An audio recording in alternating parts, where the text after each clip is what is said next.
नमस्कार, मैं हूं जयश्री नागदा और आप देख रहे हैं सीबीसी न्यूज राजस्थान। उदयपुर में दिन दहाड़े एक हत्या हो जाती है और किसी को कानों कान खबर तक नहीं लगती। एक फ्लैट में घुसकर महिला को गोली मारकर हत्या करने के मामले में अब चौंकाने वाला खुलासा हुआ है। महिला की हत्या उसके पूर्व बॉयफ्रेंड ने की थी। वह युवती के घर वालों के सहमत नहीं होने और उसकी दूसरी जगह शादी होने से खफा था। फोन पर कई बार महिला और उसके पति को जान से मारने की धमकी भी वो दे चुका था। बार बार फोन कर पति और बेटी को छोड़ने के लिए कहता था। मामला उदयपुर के सुंदरवास इलाके का है। नेहा कुमारी, जिसकी उम्र 27 वर्ष थी, चंदन सिंह, जिससे शादी हुई, जो कि रहने वाला था औरंगाबाद, बिहार, लेकिन फिलहाल सुंदरवास के शिव ज्योति अपार्टमेंट में पति और 9 महीने की बच्ची के साथ नेहा रहने लगी थी। बुधवार को महिला फ्लैट में अपनी बच्ची के साथ अकेली थी और इसी दौरान 2 बदमाशों ने उसको गोली मार दी। पुलिस को चंदन सिंह ने बताया कि करीब 3 साल पहले उसकी शादी हुई। शादी के करीब 1 साल पहले नेहा की शक्ति सिंह नाम के युवक से सगाई की बात चली थी। नेहा और शक्ति सिंह दोनों एक दूसरे से फोन पर काफी बातें करते थे। शक्ति नेहा को बहुत ज्यादा पसंद भी करने लगा था। नेहा के घर वालों के सहमत नहीं होने पर जाहिर है दोनों की शादी नहीं हो पाई और इसके बाद से नेहा ने भी शक्ति सिंह से दूरी बना ली। लेकिन शक्ति सिंह लगातार नेहा को फोन कर धमकाता रहता था। कई बार नंबर बदलने के बावजूद भी वो कहीं और शादी करने पर जान से मारने की धमकी देता था। नेहा के परिजनों ने इसे सामान्य समझा और उसकी दूसरी जगह शादी करवा दी। अब शादी तो हो गई, लेकिन शक्ति सिंह ये बात बर्दाश्त नहीं कर पाया। चंदन सिंह को भी करीब 3 साल पहले शादी के दौरान शक्ति सिंह से सगाई और पूरे विवाद का पता लग गया।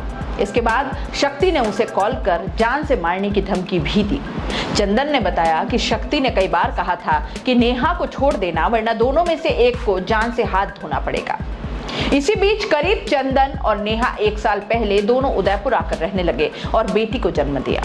अब यहाँ जिंदगी चल ही रही थी कि कुछ महीनों पहले शक्ति ने फिर कॉल कर जान से मारने की धमकी दी, मगर नेहा और चंदन उसे गंभीर नहीं ले रहे थे। नेहा उसे समझाती, अपनी शादी होने और एक बेटी की मां होने की बात कहकर अब भूल जाने की बात कहती थी, लेकिन शक्ति सिंह को बार बार इनकार करने के बाद भी वो मानता नहीं था। फोन करके पति और बेटी को छोड़कर लौट आने की जिद करने लगा था।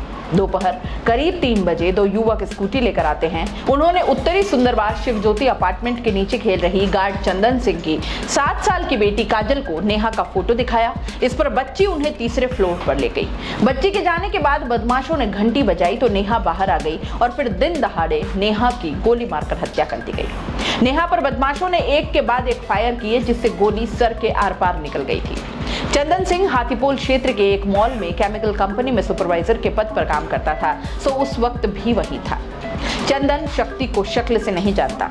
बुधवार को मर्डर के बाद जब सीसीटीवी फुटेज चेक किए तो उसके शक्ति होने का डाउट हुआ। इस पर अलग अलग जगहों पर शक्ति के फोटो चेक किए तो उसी हुलिये, हेयर स्टाइल और रंग ढंग का एक युवक नजर आया।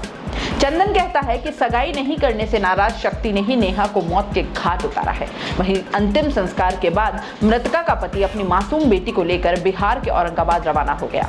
पुलिस इस पूरे मामले पर अब शक्ति सिंह के एंगल पर जांच करते हुए उसकी तलाश कर रही है। यह है पूरी कहानी एक नाकाम आशिक के इंतकाम की, लेकिन नेहा की जिंदगी खत्म कर गई ये मोहब्बत और सजा मिली उस मासूम 9 महीने की बच्ची को और उसके निर्दोष पति चंदन को, जिसकी बसी बसाई दुनिया उजड़ गई। दोस्तों, सीबीसी न्यूज आपके सहयोग से लगातार बढ़ता जा रहा है। स्वतंत्र पत्रकारिता का सहयोग करने के लिए आपका धन्यवाद। सबसे पहले तो जिन लोगों ने हमारे चैनल को सब्सक्राइब नहीं किया है तो पहले सब्सक्राइब करें, जिसका कोई शुल्क नहीं लगता और बड़ा आसान है। बस नीचे दिख रहे लाल सब्सक्राइब के बटन को दबाना है और पास में दिख रहे बेल आइकन को भी दबाना है, ताकि आपको अपने सीबीसी न्यूज के हर अपडेट्स मिल सके। हमारे इंस्टाग्राम पेज और फेसबुक पेज को भी लाइक करें, फॉलो करें, वहां पर भी आपको मिलती है तरह तरह की अपडेट्स। हम पूरे राजस्थान से आपके लिए लाते हैं वो खास खबरें जो आपके लिए जरूरी है, और वो भी पूरी बेबाकी के साथ। पत्रकारिता के इस मुश्किल दौर में आपकी आवाज जिम्मेदारों तक पहुंचाना ही हमारा लक्ष्य है और ये आपके सहयोग के बिना संभव नहीं है।